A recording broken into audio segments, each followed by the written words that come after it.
Hello, everyone, and welcome to the 14th episode of Header Footer Presents, an interview with Nick Bontrager. But first, we will introduce the gallery and the New Media Caucus. Header Footer Gallery is part of the New Media Caucus and is dedicated to promoting the creative output of our members by situating their work in thoughtfully curated exhibitions that take place across our entire web presence. New Media Caucus is an international nonprofit association formed to promote the development and understanding of new media art. We represent and serve artists, designers, practitioners, historians, theorists, educators, students, and scholars, recognizing new media art to be inherently interdisciplinary, multimodal, and evolving. We support and advance the wide range of inquiry to catalyze further evolution of the field. The New Media Caucus is committed to extending and sustaining the diversity of our community board and membership to promote an environment of equality, inclusion, and respect for difference. We prioritize inclusion as an ongoing collaborative process of growth that we continually address, both within the caucus and in our field. And now, allow me to introduce everyone. We have Harshini Karunaratne as our producer, Constanza Salazar as our co-host, and myself, Rene Garcia. And now I'm going to ask Nick to introduce himself. The floor is yours. Hey, thank you so much for having me. My name is Nick, and I am the new president of the New Media Caucus, and a friend of the podcast. And I enjoy this wonderful program. And I'm so excited to be featured on a cool episode, hopefully. Thank you. So you're the one like. Awesome. Which reminds me, remember, people like and subscribe. It helps us a lot to prove that this is something that's worth continuing. Thank you. So let's start with the basics. How did you start with the New Media Caucus itself? So I think I was thinking about this last night, and my first interaction or awareness of the New Media Caucus was in graduate school. I attended graduate school at Ohio State University. Sorry, the Ohio State University. I always forget the "the," and they're very big on that.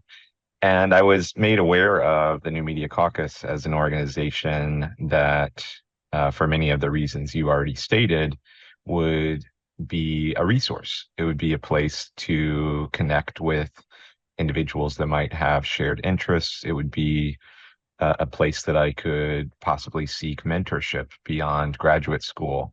And that was really attractive to me as someone who is nearing what in the United States is a terminal degree, and knowing that any further education that I wanted to pursue would really be self-motivated.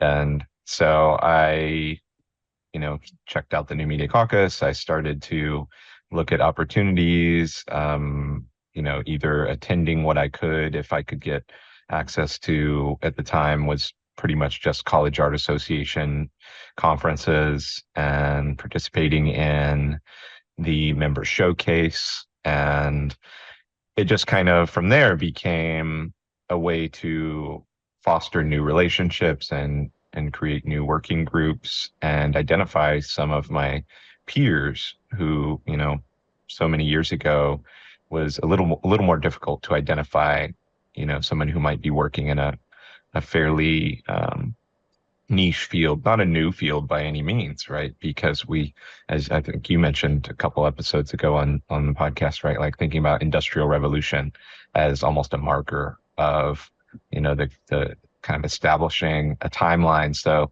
nothing new, but I think it became a little bit harder to separate from fairly more established fields like video, photography, right? Other forms of media art, web art, net art. And so when you were kind of looking at some of the things I was interested in, the New Media Caucus became a great place to kind of start to connect with new friends and new colleagues. Fantastic. So right now you touched about your education, and I realized maybe it would be nice to hear a little bit more about like yourself, your interests, your formation, all those kind of things. Sure. So my undergraduate degree, I grew up in Houston, Texas, and my undergraduate degree was really similar. I think a similar trajectory for several of our friends in this field, right? Where I started with what I knew, and that was traditional media, right? I was like, well, I like art, so maybe I'll study painting or drawing, because that's what I have access to at the moment, right? That's what I'm aware of in grade school and secondary school. And so starting college and undergraduate programs with that in mind, I quickly became aware of new accessible tools, right? Like, oh, they have a dark room. Maybe I'll take a photography class, or, I'll work with someone here who's interested in video. I never really thought I've made videos and it's fun to use these new tools, but I've never thought about them as something I could bring into my studio practice. And I think an exploration of technology as both a question of what is technology to me as an artist and where do I draw the line, if a line is needed, but also thinking about how I could leverage some of that newly accessible um, resources at a university, right? Because knowing that that will go away, knowing that I will graduate, knowing that I will leave this magical wonderland of secondary education, higher education, whatever. How can I create a sustainable practice so that I don't just have to stop making this artwork when I graduate? And that's something that I still keep in mind in my own teaching here at the school I'm at, right? It's not only working with my students, but reminding them that they need to think about a workflow that they can continue after they leave this building, right? What is sustainable and what can you take with you, even if it's just learning about what your local resources might have or checking out which libraries have a 3D printer in your hometown, something like that. And so after, studying photography and making weird things and sculptures and kind of trying everything I could, that hopefully is everyone's pursuit in their educational program, if they have access to an educational program, is to make work in a garage or whatever closet or extra space you might have in your living space. And in Houston, when I started to kind of run out of new resources, after identifying local artists that I really enjoyed working with or showing, at spaces that were available to me or that I could pursue, um, you get hungry for new opportunities and you want to kind of expand. And so that's when graduate school became of interest to me. And I began looking at like, okay, well, what's the balance here of like how many applications can I afford while I'm working, but also like maximize my, the opportunities that might be available to me. And I'm very happy that I ended up working at the Ohio State University because they had a really wonderful program called Art and Technology. They still do. And it's run by some amazing faculty members and mentors to myself. I especially work closely with Amy Youngs and Ken Ronaldo and um, and Robert Durr, who's actually a new Media Caucus board member right now and has been. And I also was really excited to work with Ann Hamilton on assisting her with some of her projects, because I was very aware of her video art and contributions to the field.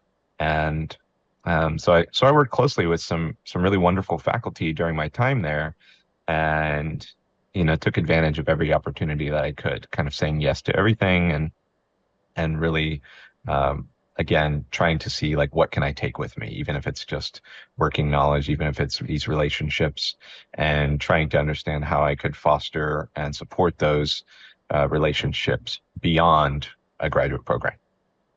Thank you for that. I think it's really important to really foster those relationships, right? And it is very difficult coming from like a bachelor's going into a master's degree, trying to figure out how to continue on exploring, but also experimenting with new technologies as well, right? One thing that really stood out for me from your work that I've seen, a little bit of right now, and just in preparation for this too, is this idea of replicas and facsimiles. as tools for preservation and things like this. So I was wondering if you can talk about your work, but also in relation to those ideas as well. I'd be happy to. And a big part of that comes from if we, step back a little further, right? When you're Mhm. maybe a younger person or a kid or still, right? You have these objects of desire, whatever they might be for you, whether it's a toy or a book or something that is not immediately accessible in your living space. And so typically the solution for me would be to try to make a copy of that object. I would see something cool at a bookstore or in a toy store, and I knew that it was unattainable for me, either due to cost or resources or something. So I would make my own version. And, that might be something that gets made out of paper or cardboard or whatever. It becomes a really great form of play and sculpture making that never really stopped for me. So I've always really enjoyed the way that replica and knockoff products Mhm. are their own form of artwork. They are trying to attain a level of maybe perfection that will never truly be attained, even if you made it out of the same materials, different hands have made it.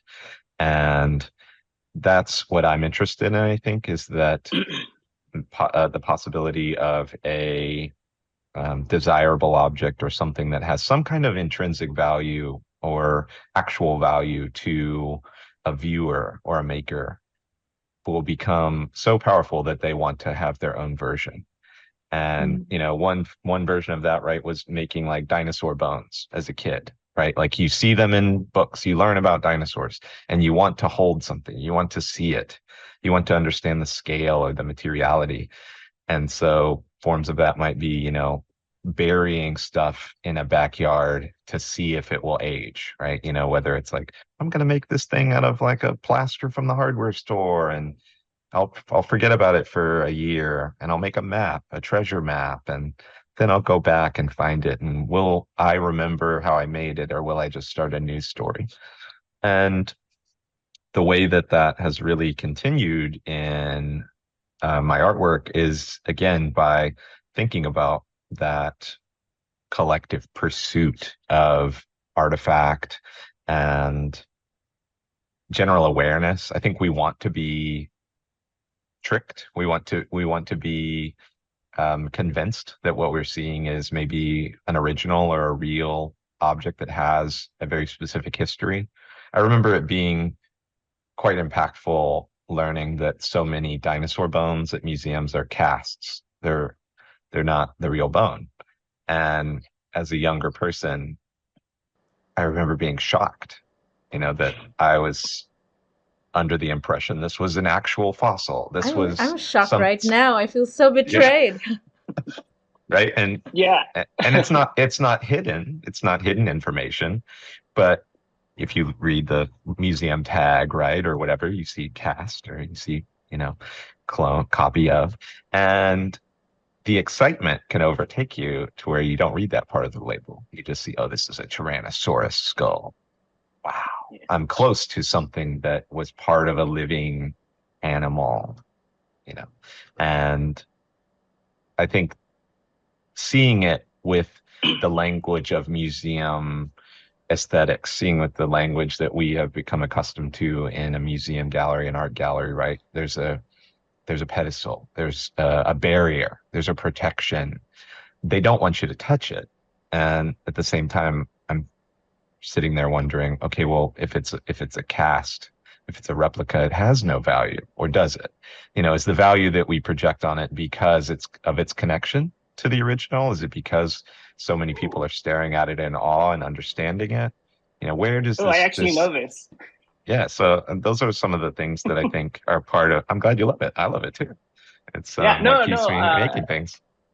Yeah, no, it's also interesting because one of my degrees is in museum studies, and about those specific cases, sometimes the cast itself it's an artifact because they were made by Atheniel Marsh or one Yeah. of the you ever heard of the dinosaur wars? Yes, yeah. Yeah, so during that period, there was a lot of casts being made. So some of those objects there are replicas of a dinosaur. It's not the actual bone itself. Through history, through the importance of the people engaged with it, became artifacts themselves. So it's this very interesting thing. Of course, there's others. Like if you go like to the Museum of Natural History in London, you actually are allowed to touch the casts, but specific ones, right? But yeah, it's always like this thing where, like you said, like we want to be tricked in a way, right? Like that's why we like magic. We know it's not real, but we enjoy this uncertainty and things. And I think in museums that is a very powerful tool for creating exhibitions. Sorry, I cut you off. No, that's wonderful, and it crosses again a barrier into a more mainstream entertainment industry where most of my youth, I lived far away from the kids I went to school with. My mother was a school teacher, and we lived kind of far away, so I would just go to school with her and go to school with her school, and so all the kids that I knew in my classes lived in neighborhoods around that school. But then I would kind of, go home and we would drive far away. And so I grew up, reading books, watching movies, watching TV, playing video games, right, as away from the friend groups that I spent a majority of my time with during the school day. And so a lot of things that have made their way into my art practice and professional practice relate to some of those media experiences that were really impactful. And one of those is things like in science fiction, right, when a prop is made, it can become a valuable object to know, like, which generation casting of a Star Wars blaster was it, right? Like, and people will try to get copies of a copy, copies of a copy. And it's like, well, I have this. Can I trade you a plaster cast of this thing? It was cast only one time. And so you can get like, how close can I get to the object that I've seen on a screen or in a photograph? And that pursuit of artifact and false reality is something that is really important to me too. That's super, super interesting. Yeah, that whole thing of getting into contact with things you see in the screen, right? But you also mentioned something really interesting. You said the entertainment industry, and I just want, because I think this is a good like thing to know what you think about it. I have always made the argument that museums are, regardless of how educational and edifying, and even art itself they're part of the entertainment industry. Because when you have your time, like you have your work time, your study time, if you're like a child, you have your time for your biological functions, and then you have entertainment. And museums specifically compete not just with other museums, but with the football game. They compete with a night out in the movies and all these things. And I think that museums professionals would like to believe that we exist in this other category that people have time for. And I kind of wanted to hear what you thought about that. Well, obviously I don't have the same level of kind of background in studies in museum studies or education, but I agree that like it becomes such a challenge when you toe the line of being an institution that is, of course, tasked with the preservation of objects and the way that we learn through everything from the kind of didactic imagery that comes with an object, the text that accompanies it, the way that we curate a collection and decide what is worth collecting, and also how do you get someone in the building when you're competing with spaces that might be more visually attractive to a younger person or the next generation of supporters, especially when you are faced with maybe an economic crisis that's striking a generation of supporters, right? Like, how can you sustain your institution if you're not already, courting or trying to convince this upcoming generation of supporters and donors? And so you want to make this a space where not only are they making permanent memories that they want to revisit in a way or provide support for so that other people can share those memories? Or do you shift the other way where it goes kind of the, extreme entertainment side, and it becomes a space that the preservation and curation of your collection takes a little bit of a side seat or a back seat to creating like immersive spaces that can sustain it in the interim?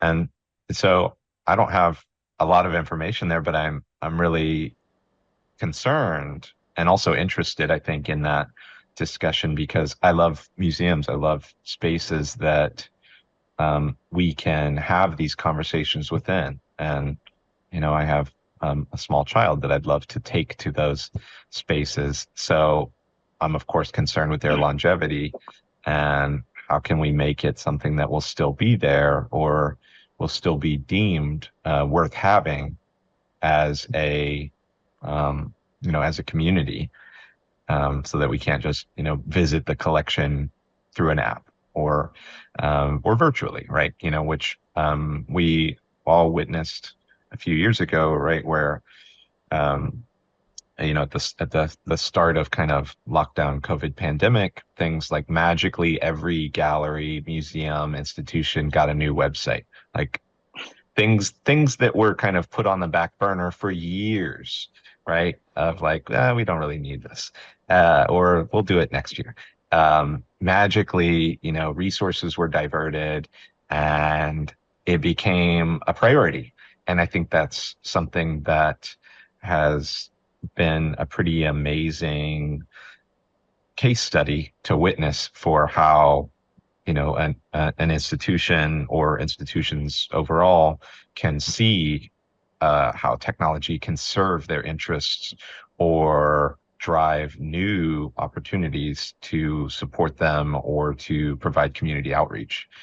So we won't know the impact of that for, decades, right? Of like, how could that have changed things, or what are the long-term goals and benefits, right? But in the short term, it's been pretty amazing to see that those several, at least in my area and of the institutions I'm aware of or frequent, those outreach programs have not been dropped, right?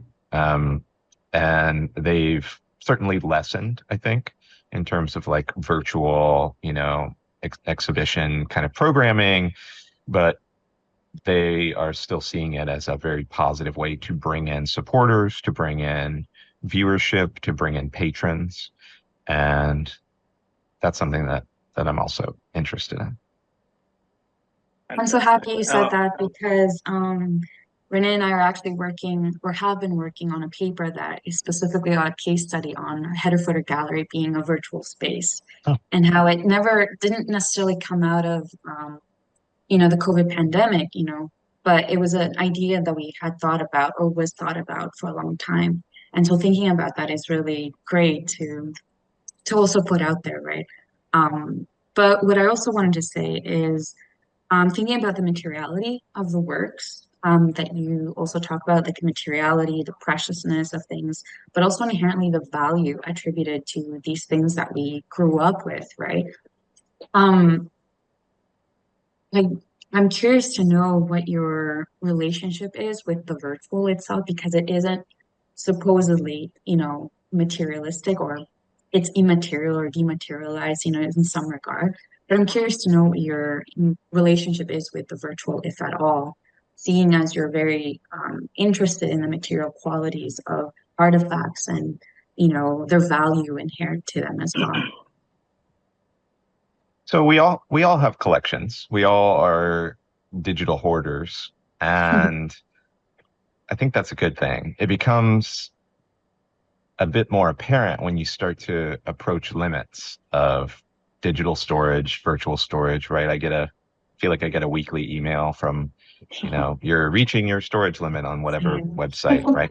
And I think that's a constant reminder that there is a physical companion to these virtual spaces, digital assets, right? They're stored somewhere, even if they're not in my visible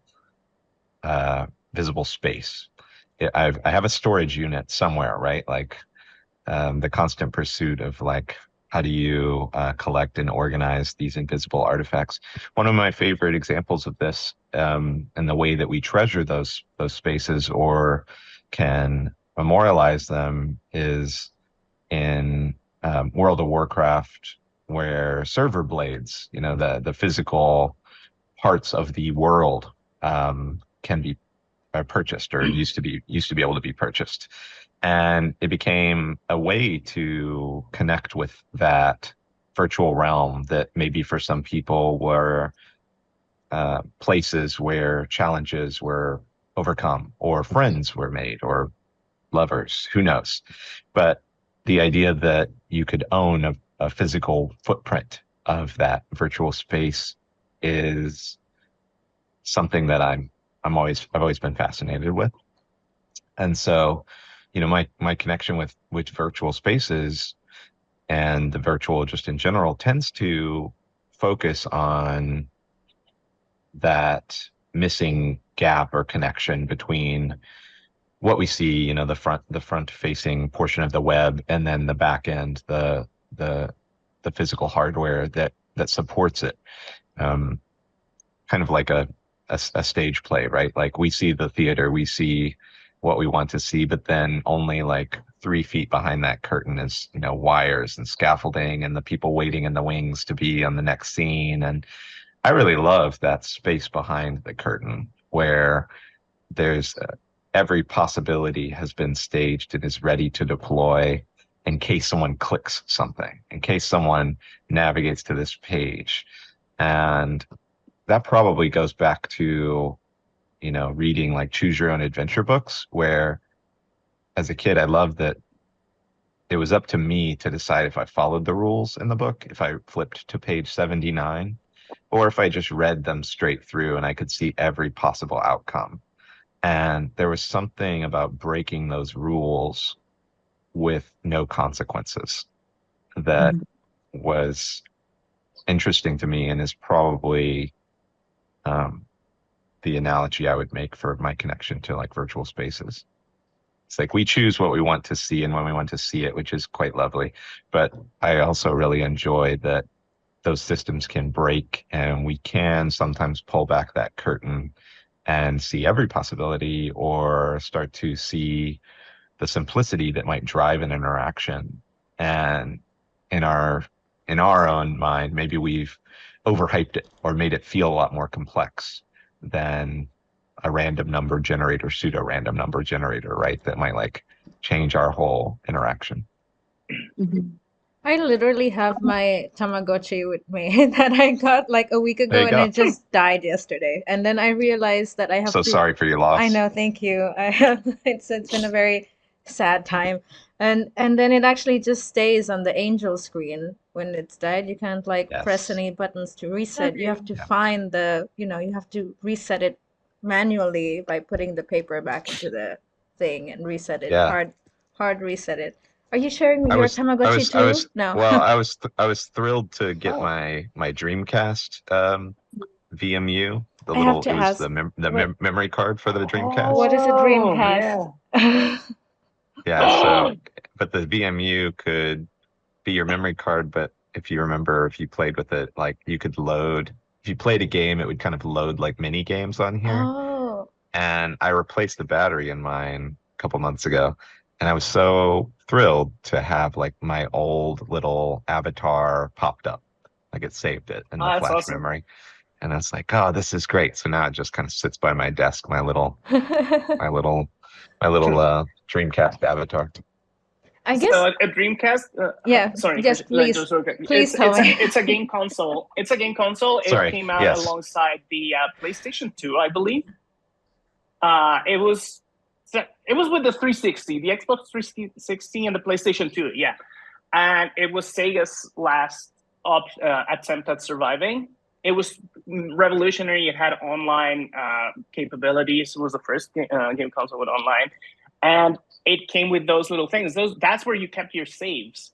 Like, it's not like it had onboard memory. So you put the things, but you could also transfer certain things to it, like mini versions of the game. So it's like a mini Game Boy. How have I never Yeah, heard let me of see this? if mine. Yeah. You know, I'll try to fire mine up here. Let me see if it's asleep. Can't remember. Yeah. Or maybe oh, you know what? I took the batteries out so they wouldn't degrade. After I found out that it saved the flash memory, because I was worried about it leaching into there. So I need to pop new batteries in. Talking about But yeah, physical consequences to our Exactly. right. virtual technology. Yeah. Yeah, I guess mean, there's a Sega CD if Renee needs like, you know, my Oh old my God. my Dreamcast or my GameCube is right here. So It's like you have a all my little mini museum there. yeah, I think Man. there's something up there. There's my old Nick reporting live from 1990. yeah, I know. My Commodore 64 monitor. It's my favorite. My Oh favorite one. wow, the Commodore. I still remember that noise. It's a good noise. When you put a game, like you put a cartridge and it would start like kind of like a modem trying to load the game into the memory. It was ridiculous. And then that's actually became one of the first examples of video game art, because people, like artists, would pull the cartridges out at different times. And because the game was semi-loaded, it would behave in funny, interesting ways. There's the, like you could do a lot of stuff with that thing. Yeah. Amazing. Yeah, there's a lot of little artifacts around here for. That's amazing. That should be the next podcast, tour around Nick's museum office. Yeah, so many things in here, you know, old Super Nintendo games and old weird artifacts and all sorts of little things I'm looking at over here. So, I guess I'm fun shook to know that your background is actually in photography, because same sees, my background is also in photography, and then I ended up in this new media world. So I'm curious about, when was your kind of first exploration or experimentation beyond the frame or beyond the image? I think it was when I was experiencing a limitation.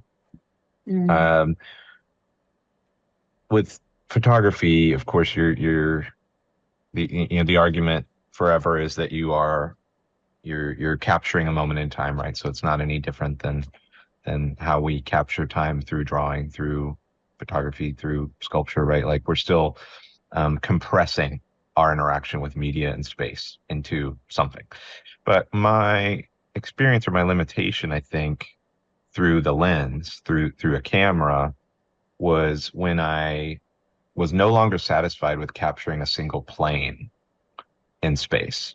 I wanted to capture multiple planes. I wanted to capture things that I couldn't see in the viewfinder.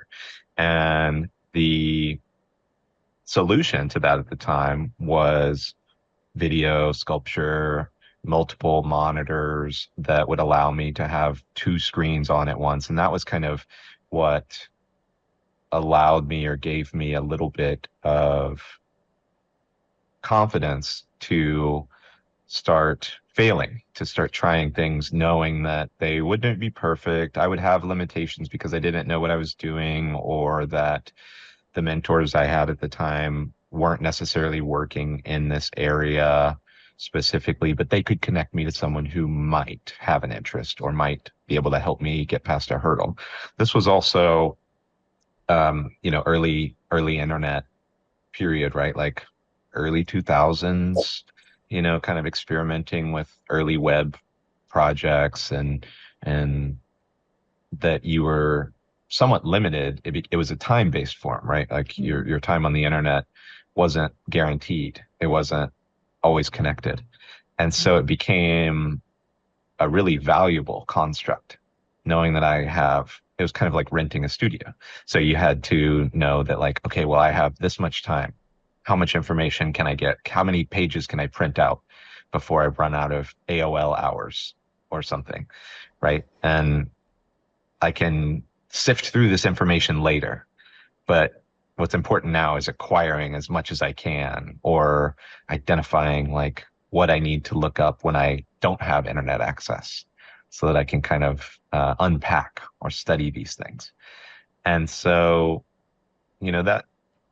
that behavior, or at least that somewhat obsessive nature of the internet as somewhat of a resource, but also as a tool, is something that's really hard to explain to someone who is maybe of only one generation later than me, who grew up with access to information as a fixture in their home. And it's really hard, I think, to explain the idea of not having access to something to someone who has always had access. That becomes a discussion or an issue with everything from privilege to accessibility to just in general, the way that education is um, a privileged thing that is hard to imagine life without. And so I've gone pretty far from explaining how I got away from photography, but just in general, I think the exploration of like multi-plane experiences was something where I saw a limitation with a single frame of a photograph, and that was what kicked a series of artworks or explorations that started to combine other forms of media, but also was maybe one of the first times I started to ask myself the question of what is technology? What is a tool? What do I consider technology? And what does the person next to me not consider technology?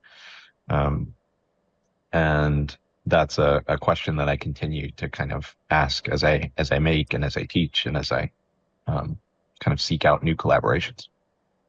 So we've gone into how you ended it, but now how do you think you want to integrate all of this experience, all of these lessons you've had from life, and turn them into something that's going to feed the new Media Caucus and by extension Header Footer, I guess? Sure. Well, you know, what I mentioned, I think my first awareness of the new Media Caucus was seeing it as a resource as a student, still within academia, still heavily thinking about how can this support my either academic pursuits or the idea of maybe a job or a position, a professional field. But what I'm also interested in, at least, or made more aware of in the past few years, is how the new Media Caucus has reached beyond and continues to reach beyond academia as this default. So thinking about identifying, you know, relationships or projects that are within a professional sphere or a community-based sphere, and also seeing that there, with the success of the symposia that the new Media Caucus has created, and you know, or just in the early stages of thinking about our next one, right? Seeing that while the virtual spaces that we inhabit and that we share are wonderful and allow us to communicate and create and foster new relationships, it's very hard to argue that a physical interaction can carry a lot of weight if we can find a way for members to meet, to get together.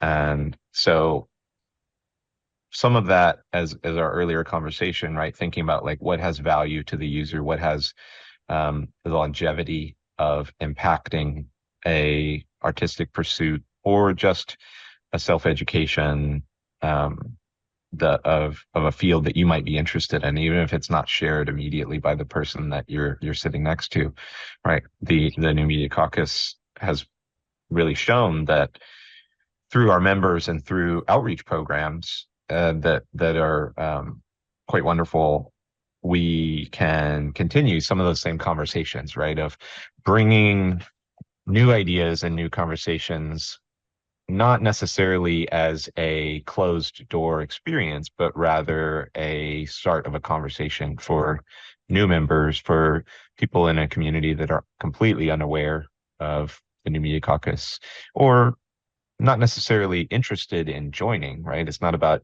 constantly bringing in new members, right, and growing numbers, but it's maybe about connecting our members or the people that we interact with to each other. So So I'm really interested in those questions about accessibility and the privilege that comes with some of our placements in academia, and how can we share or leverage those or use them as a roadmap for someone who maybe doesn't have that same level of accessibility to whatever they perceive as technology.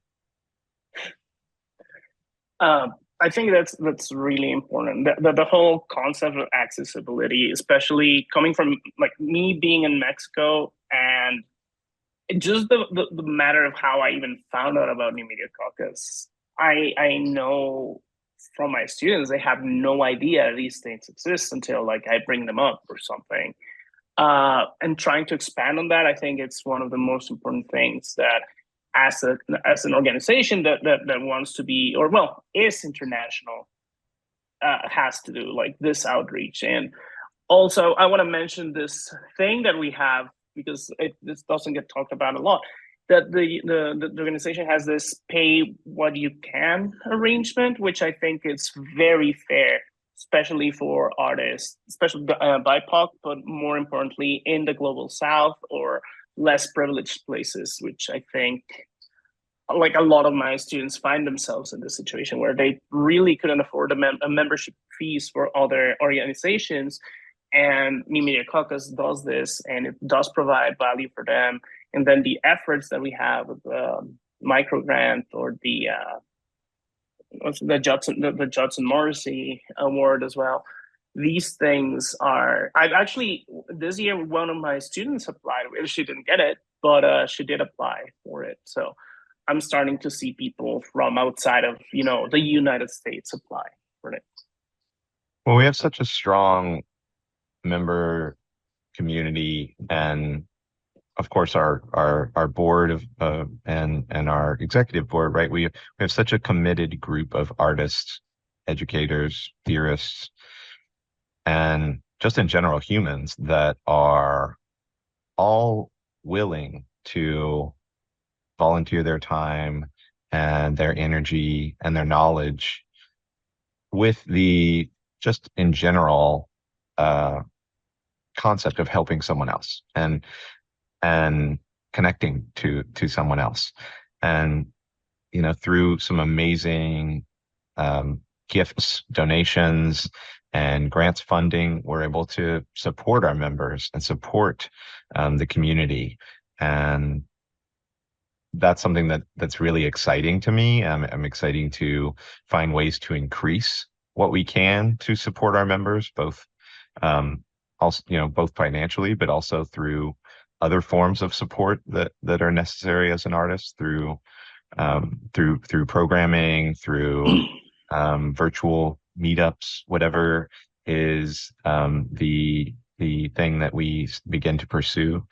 But just in general, it's kind of the only social media form I have left, right? Like I feel like I've dropped off so many other platforms, and now this has become kind of the hub of my like internet experience, is like starting here and then moving outward in this kind of spiral. And so I really enjoy that. That's something that is part of my understanding or interest and connection to the New Media Caucus, is thinking about it as somewhat of a a primary part of my virtual interactions.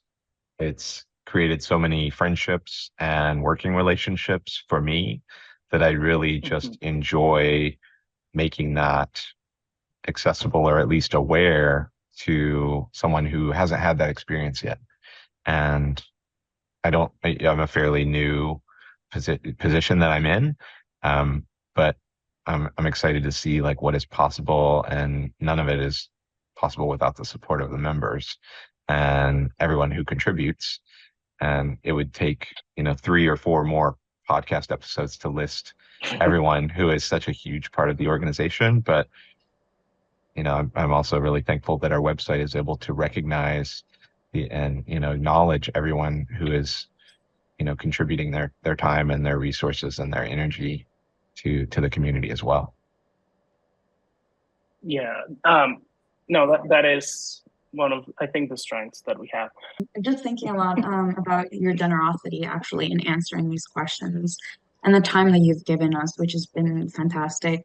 One of the last questions I had, but I think you mostly answered it, is where do you see New Media Caucus in like the next couple of years? Like if you could name one thing, what would you want for it? Looking forward, of course, under your leadership and things like that in that regard. Yeah, so it's difficult to kind of pick a big idea because there's so many things that could be quite wonderful for the organization and would provide so much lateral movement, I think, because we have some incredible current programming and project pursuits, right? Either through, of course, like Header Footer Gallery, Media In, the Symposium. We can list some incredible things that we're actively doing. Like it just makes me tired to think of the sheer number of human hours that are currently being kind of directed at the New Media Caucus. And so to think of where we would see ourselves in a couple of years, right? Like the biggest thing that we could consider is how to make it a bit more sustainable. And that might be through considering like should we pursue more financial support that would allow to lessen the load for so many of our committees and our member programs, right? Where it would open up new possibilities for evolving the existing programs that we're pursuing or creating new ones. And also thinking about how we are in the early stages of planning the symposium, right? How will taking what we've learned from border control and future bodies to make the next symposium, even not necessarily more successful, because then I think that raises the question of what is success to the organization, but what is going to create, how can we use these existing symposia as a case study to understand, what is supporting the mission and the values of the New Media Caucus? Because then that's what's going to drive all the planning, the programming, and create the best experience for the people attending either virtually or in person the symposia, but also to give it the same kind of longevity that a symposia can have, right? You're creating possibly lifelong relationships between someone you might meet. How can we take a very short window of time in the New Media Caucus, right? A very short period, maybe only a few days, or the length of a podcast, right? Like how can you take these experiences that we are working very hard together as an organization to structure and create, and how can we expand that to impact the life of an artist, the life of a theorist, the life of a writer, to give them the most value, if we go back to this idea of value, and to really just, I think, to make the organization more sustainable in more ways than one, whether it's through maximizing what we're offering in our programming, grants funding, and kind of general exhibition and acknowledgement of the amazing things that our members and our community is doing, or by thinking about the growth of the organization, which it grows.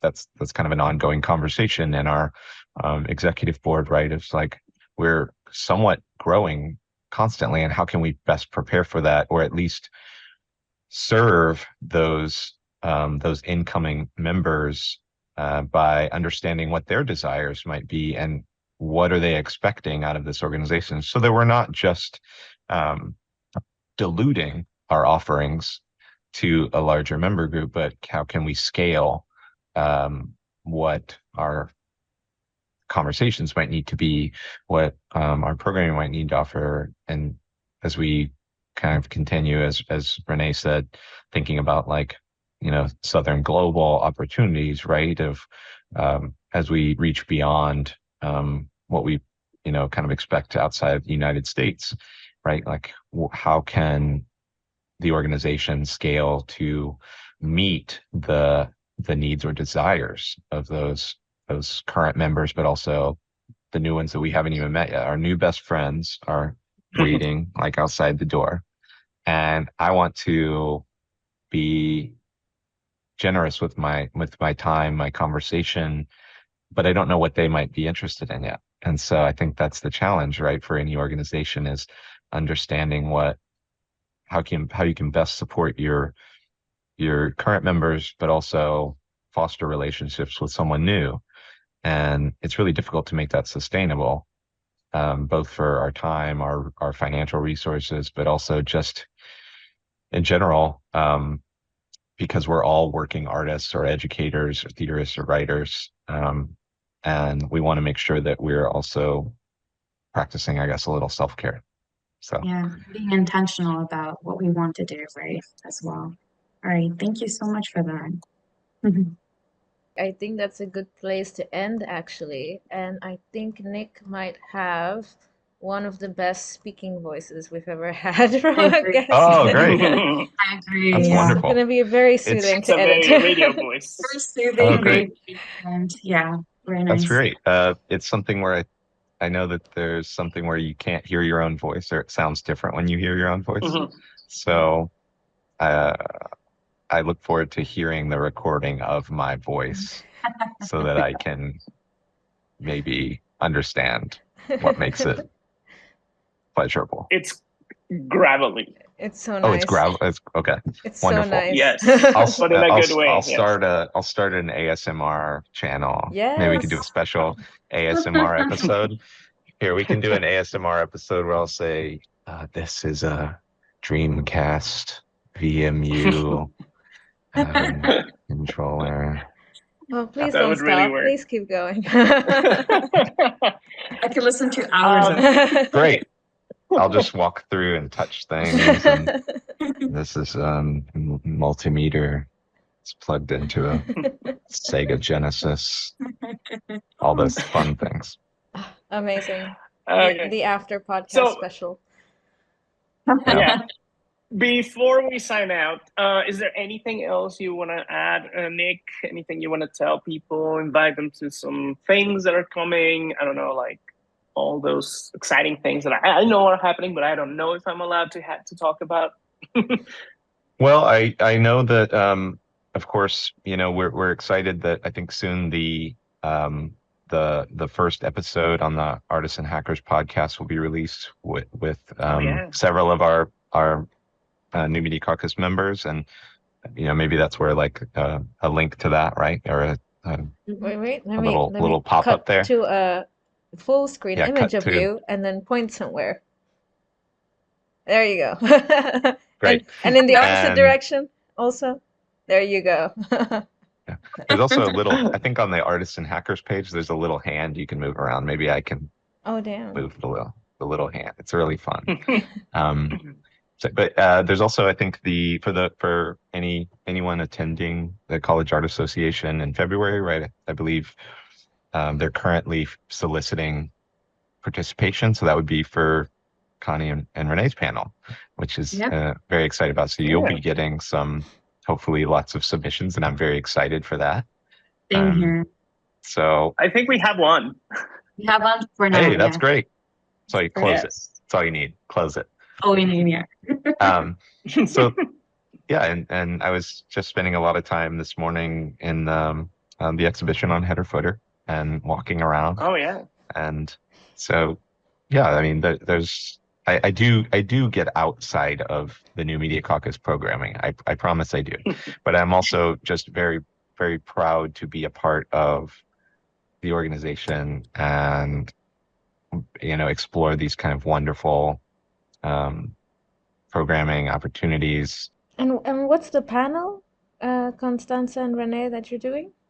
It's called Technological Imaginaries. And so we're soliciting papers thinking about fabulations of alternative worlds, utopian visions, all of these really interesting things that come from science fiction, but also that have been very much sort of related to Afrofuturism, indigeneity, right? Everything, and we're soliciting especially papers and contributions from the Global South, which I think we're very excited about, and we're hoping to see many, many submissions right now.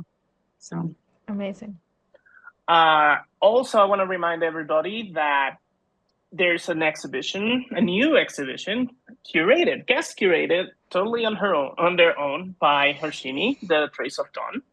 So go to the website, newmediacaucus.org, and it's the biggest thing on the webpage right now. So you can just click on it and go see some very interesting work from some very interesting artists. Also, don't forget to like and subscribe, as I mentioned before. And I'll let you guys say your goodbyes. Bye. Thank you. I feel like I need a catchphrase for now.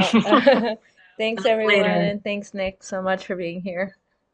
Thank you so much for having me. And again, I really appreciate it. And I'm excited to be a part of it.